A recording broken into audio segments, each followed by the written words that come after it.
Hi, and welcome to the daily reading for April 29th. And as always, April 29th's reading is coming from Jesus Calling, Enjoying Peace in His Presence by Sarah Young. April 29th. Let me teach you thankfulness. Begin by acknowledging that everything, all your possessions and all that you are, belongs to me. The dawning of each new day is a gift from me, not to be taken for granted. The earth is vibrantly alive with my blessings, giving vivid testimony to my presence. If you slow down your pace of life, you can find me anywhere.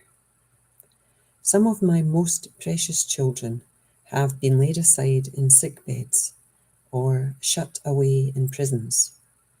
Others have voluntarily learned the discipline of spending time alone with me. The secret of being thankful is learning to see everything from my perspective. My world is your classroom.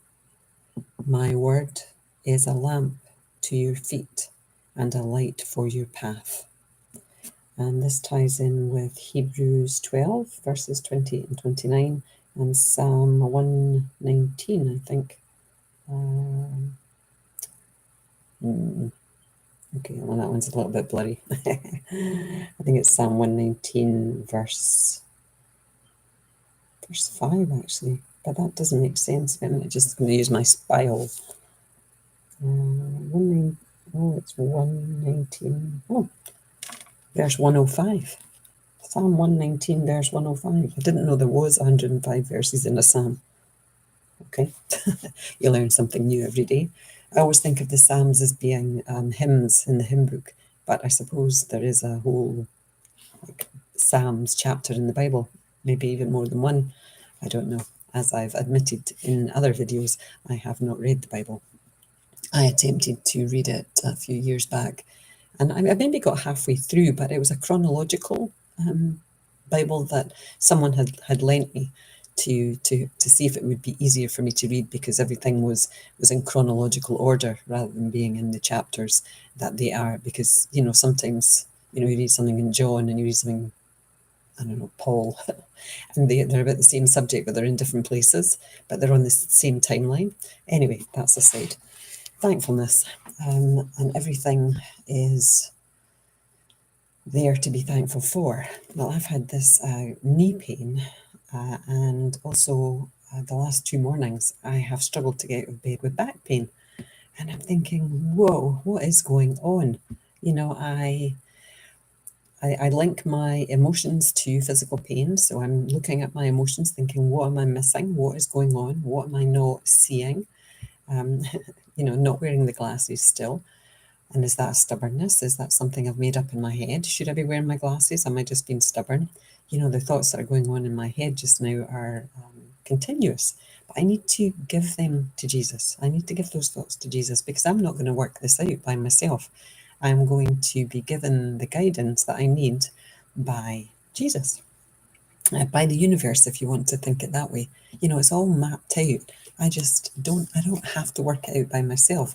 And I think the fact that it's joints with me, my pain invariably happens in joints. And there's, odd occasions it's not my joints, but, both knees at the moment and my back, my lower back, are experiencing a lot of pain. To get out of bed yesterday morning was a real challenge. This morning, when I awoke around 6ish, I thought, oh, my back's beginning to feel stiff. So I did do some kind of stretching before I even got out of bed. So it was easier than yesterday morning, but it was not easy. And then the bending to pull on my jammies was a bit of a challenge. So, but I'm trying to be thankful. I'm trying to be thankful for this lesson. I believe that pain and illness is there as a teacher. It's there to help us grow. And I just think, well, what is it you're trying to tell me? But I'm trying to be thankful. And the secret of being thankful is learning to see everything from my perspective. And another reading this week spoke about, going up the ladder. Like, rather than digging into despair with my pain and saying, oh, poor me, and into my poor me cave I go, I'm going up the way. I'm going to try and look down on it and see what is it that I'm supposed to learn from this. And that's my 5 minutes up. This is a subject I could speak about for a week. Namaste. Love to you all. Bye now. Bye.